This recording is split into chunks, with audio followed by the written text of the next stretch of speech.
Bapak Ibu. Sebenarnya saya nggak bersaksi, cuman saya mengucapkan terima kasih sedalam-dalamnya mewakili keluarga kami, dari Bapak Ibu, doa-doanya, perhatiannya, juga kemarin ada yang rawuh sampai ke Gunung Kidul. Kami merasa banyak yang mengasihi kami, memperhatikan kami. Terima kasih banyak untuk doa-doa Bapak Ibu, juga yang rawuh sampai sana, kalau jauh sampai sini pun sampai malam. Terima kasih banyak, dan berkat doa dari Bapak Ibu semuanya, pemakaman Bapak kami lancar. Lalu tadinya sempat gerimis, tapi kami hanya bisa berdoa Tuhan berikan cuaca yang terang, dan puji Tuhan sampai sore bahkan sampai malam itu tidak jadi hujan, terang benderang, dan acara pun berjalan semuanya dengan baik. Walau memang malam pemakaman sampai habis maghrib karena nunggu kakak kami yang satu tuh suruh nunggu, dan dia sudah sampai Cawas, kan kasihan kalau ditinggal, jadi kami tetap tunggu sampai habis maghrib baru selesai. Baru penguburan jam 6 baru selesai, dan puji Tuhan ibu juga sehat, semuanya berjalan dengan baik. Kami mengucap syukur. Hanya ini yang bisa saya sampaikan. Terima kasih. Shalom, selamat malam Bapak Ibu. Maaf ya saya ngap. Saya harus lepas ini. Puji Tuhan. Mudah-mudahan bisa kelihatan ya saya untuk membacakan ayat-ayat firman Tuhan. Namun saya juga akan minta untuk panjenengan semua bisa membantu saya. Malam hari ini kita akan kembali melanjutkan belajar akan firman Tuhan yang masih diambil dari Yohanes. Saat malam hari ini sampai dalam Yohanes 3, masih dalam Yohanes 3 ayat 28 sampai dengan yang ke-36. Saya akan minta tolong panjenengan semua untuk kaum pria akan membaca ayat yang ke-28, kaum wanita 29, begitu juga selanjutnya sampai dengan yang ke-36. Dari kaum pria terlebih dahulu, Yohanes 3 ayat yang ke-28. Terima kasih Bu Brenda.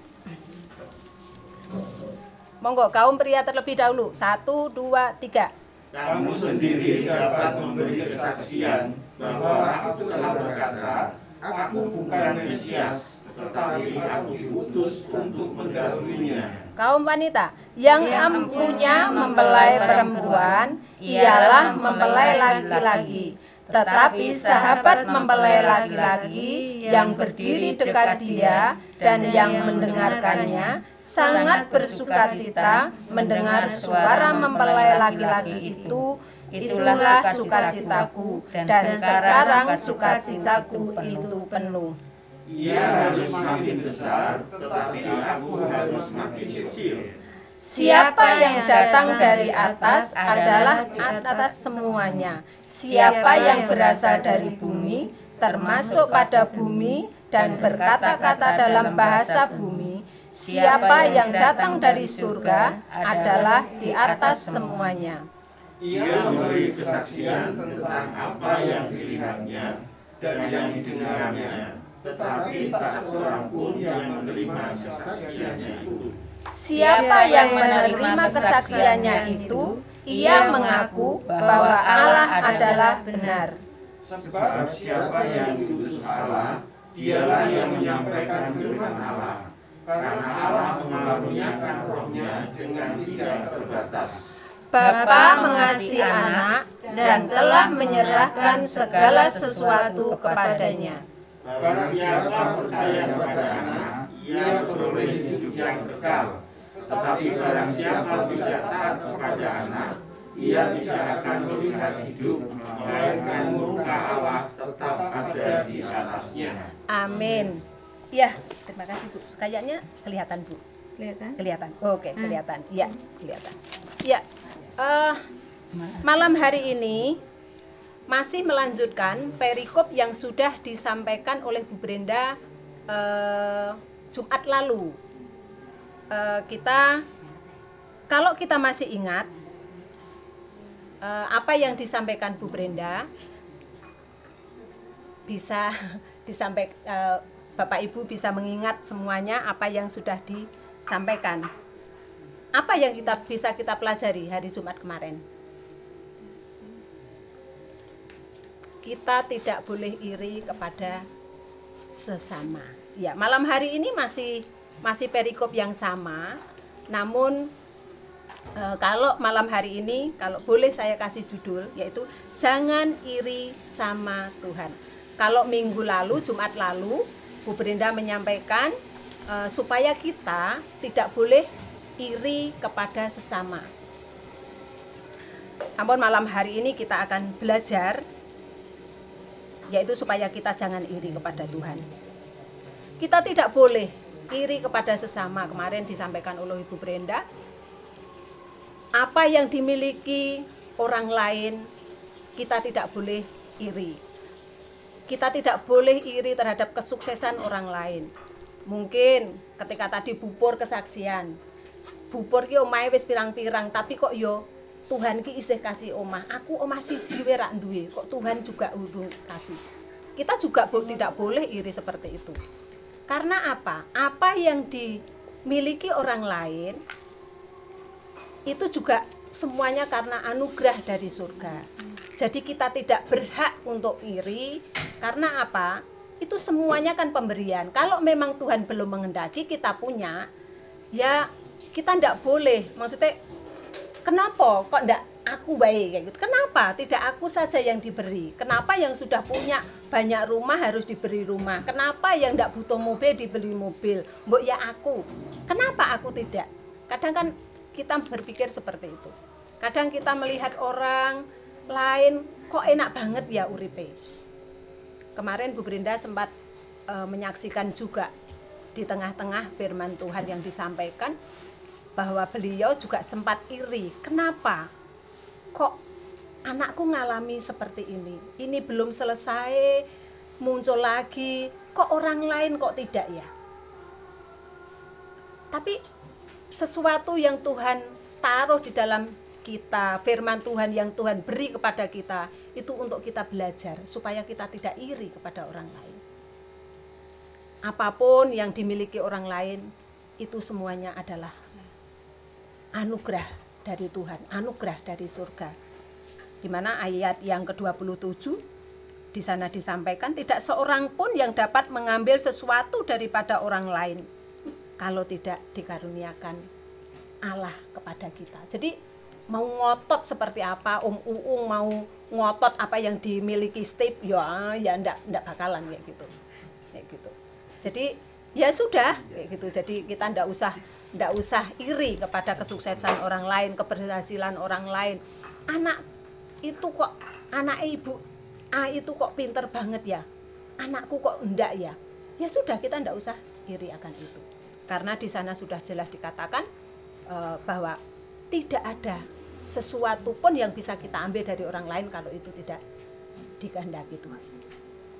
Tapi malam hari ini kita mau belajar supaya kita tidak iri kepada Tuhan. Karena ini ada malam hari ini kita akan belajar dari Yohanes Pembaptis. Tadi di ayat 28 sudah kita baca, yaitu dia menyatakan bahwa dirinya itu bukanlah Mesias, tetapi hanya diutus untuk membuka jalan bagi Mesias. Yohanes Pembaptis bukan orang yang arogan, bukan orang yang merasa jadi apa yang dikerjakan itu hasilku, bukan seperti itu. Yohanes Pembaptis bisa kita jadikan teladan di dalam kehidupan kita ketika kita melayani. Jadi Yohanes Pembaptis ketika melakukan sesuatu itu adalah satu kebanggaan ketika dia menginjil, ketika memberitakan kabar baik, kemudian orang lain banyak yang percaya. Yohanes Pembaptis juga tidak, itu kan gara-gara aku, bukan. tapi itu kesukaan, satu kebanggaan, satu kegembiraan buat Yohanes Pembaptis. Jadi bukan merasa apa ya, maksudnya kayak hasil karyaku kayak itu, bukan kayak gitu, tapi tidak memiliki pikiran seperti itu. Itu yang bisa kita pelajari dari Yohanes Pembaptis. Apa yang sudah dikerjakan, apa yang sudah dilakukan. Bahkan di dalam ayat 29 tadi dikatakan Tuhan Yesus yang harus semakin besar, tapi aku yang harus semakin kecil. Ada lagu sekolah minggu ya. Dia harus makin bertambah, ku harus makin berkurang. Namanya siapa? Nama Yesus saja ku di tempat paling belakang. Nah itu. Jadi itulah yang harus kita kerjakan. Yohanes Pembaptis melakukan itu. Jadi yang ditinggikan itu adalah Tuhan Yesus, bukan dirinya. Sekalipun mungkin orang-orang Farisi, mungkin murid-murid dari Yohanes itu merasa bahwa Yohanes Pembaptis itu orang yang hebat. Yohanes Pembaptis itu orang yang luar biasa. Bahkan ada yang protes ya. Kenapa kok mereka justru malah memujinya Tuhan Yesus, bukan Yohanes Pembaptis? Tapi Yohanes Pembaptis tidak memiliki sifat yang arogan, tidak menganggap dirinya itu penting, tidak menganggap dirinya apa yang dilakukan itu adalah, apa yang terjadi itu adalah hasil karyanya, tidak. Itu yang kita bisa pelajari dari Yohanes Pembaptis. Kemudian sekarang pertanyaannya, sudahkah kita bisa melakukan apa yang sudah dilakukan oleh Yohanes Pembaptis? Apakah justru sebaliknya? Ketika kita melakukan sesuatu, ketika kita mengabarkan Injil dan orang tersebut bisa percaya dan mau menerima Tuhan Yesus, kita mau meninggikan Tuhan, kita mau mengakui bahwa itu hasil karya Tuhan, atau kita merasa bahwa itu adalah hasil kita. Malam hari ini Yohanes Pembaptis ngadidik kita, memberikan teladan bagi kita, supaya kita tidak merasa berjasa dengan apa yang sudah kita lakukan dan orang lain menerima. Kita mau percaya, kita mau mengakui bahwa tanpa Tuhan yang kita lakukan itu adalah tidak ada artinya. Ketika kita mendoakan orang, ketika kita melayani orang, dan orang itu pun mendapatkan pertolongan Tuhan. Kemudian justru yang ditinggikan adalah Tuhan Yesus. Itu adalah memang satu kebenaran. Harusnya seperti itu, seperti yang sudah dilakukan oleh Yohanes Pembaptis. Atau kita mau protes, loh lawang aku sing mendoakan kok. Ya memang sih, kita yang ngecipris ngomongi ya Tuhan Yesus itu juru selamatku, Tuhan Yesus itu gini. Kita, mulut kita yang ngecipris. Tapi tanpa Roh Kudus yang bekerja, semuanya tidak akan membawa hasil. Seperti yang dikatakan di dalam 1 Korintus 12 ayat 3. Kalau kita bisa mengaku dengan mulut kita bahwa Tuhan Yesus itu adalah juru selamat kita, itu adalah karya Roh Kudus. Tanpa karya Roh Kudus, kita tidak sanggup untuk mengatakan itu. Jadi janganlah kita, ketika kita menginjil, ketika kita mengabarkan Tuhan Yesus kepada orang lain dan orang lain itu percaya, ketika kita melayani orang, ketika kita mendoakan orang yang sakit mungkin, orang itu sembuh, terus kita ngarep, bahasanya Pak Pendeta, kecipratan kemuliaan. Jangan pernah ngarep gitu. Karena apa? Itu bukan pekerjaan kita. Kita hanya alatnya kok. Kita mau belajar seperti Yohanes Pembaptis. Yohanes Pembaptis tidak, itu karyaku, itu karena aku, tidak. Yohanes Pembaptis berkata bahwa Tuhan Yesus harus makin besar, tapi aku harus makin kecil. Itu yang bisa kita teladani. Jadi Jangan sekali-sekali kita mengharap satu penghargaan dari orang lain ketika kita melayani orang, ketika kita melakukan segala sesuatu. Ketika kita berharap supaya orang lain menyanjung kita, kita berharap orang lain mengakui hasil karya kita, itu sama saja.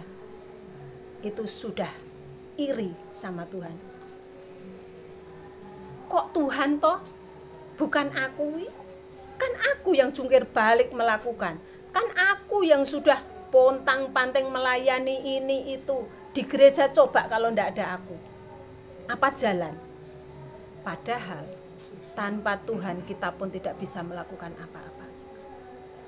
Ini mengingatkan saya kembali. Jadi yang namanya melayani memang harus benar-benar memiliki hati hamba. Jangan sekali-sekali punya harapan untuk orang lain akan mengakui apa yang kita kerjakan. Orang lain akan menghargai apa yang kita kerjakan. Kalau kita melayani ya sudah, melayani aja. Untuk upahnya Tuhan yang tahu kok. Gitu. Kita ndak usah bingung. Kalau aku nanti mau melakukan ini, nanti upahku apa ya? Kalau aku mendoakan orang yang sakit ini, kalau sembuh, aku dapat apa ya? Udahlah, ndak usah mikirin seperti itu. Kita kerjakan pelayanan kita. Kalau kita memang dipanggil Tuhan untuk kita menjadi alat-alatnya, baik itu di gereja, baik itu di dalam masyarakat, ayo kita kerjakan tanpa embel-embel. Apa yang aku dapat nanti? Namun mari kita akan belajar apa yang kita bisa beri untuk kita bisa memuliakan nama Tuhan. Karena semuanya dari Tuhan, maka kita akan mengembalikan itu kepada Tuhan. Karena tanpa Tuhan kita pun tidak bisa berbuat apa-apa. Jangan pernah kita iri sama Tuhan. Kok siapa ya kita yo? Sampai kita protes. Kok bolak-balik kok Tuhan Yesus sing diagung-agungke. Lah wong aku lho sing mulai esuk wis mulai gereja ring dibuka iki lho. Aku wis ning ngarep pager. Pengen melayani, tapi kok disebut namaku kowe ora? Ya. Apa yang kita kerjakan itu tanpa Tuhan Yesus, tanpa Roh Kudus, ya tidak akan ada hasilnya. Jadi malam hari ini kita dapat pembelajaran yang luar biasa. Kalau kemarin kita diingatkan, kita belajar supaya kita tidak iri kepada sesama. Namun malam hari ini lebih besar lagi. Kita kurang ajar banget ya kalau kita sampai iri kepada Tuhan ya. Namun Yohanes Pembaptis ini menjadi contoh, menjadi teladan bagi kita. Supaya kita benar-benar hanya meninggikan Tuhan. Apa yang kita kerjakan hanya untuk Tuhan. Bukan untuk mencari kemuliaan diri sendiri. Jadi jangan berharap ketika kita melayani terus kita berharap ya bisa kecipratan kemuliaan. Saya ketika baca materi yang dari Pak Pendeta itu cari bahasa lain kok enggak ada juga ya gitu. Ya pengen dapat ya kembali lagi kecipratan gitu. Jadi supaya kita ikut dimuliakan. Tapi sebenarnya ketika kita benar-benar tulus melakukan segala sesuatu tanpa embel-embel apapun, Tuhan kok yang akan membuat kita menjadi mulia kok di hadapan Tuhan. Gitu. Namun ketika kita berharap orang lain menyanjung kita, orang lain mengakui apa yang kita kerjakan, ya sudah upahnya ya sudah itu. Gitu.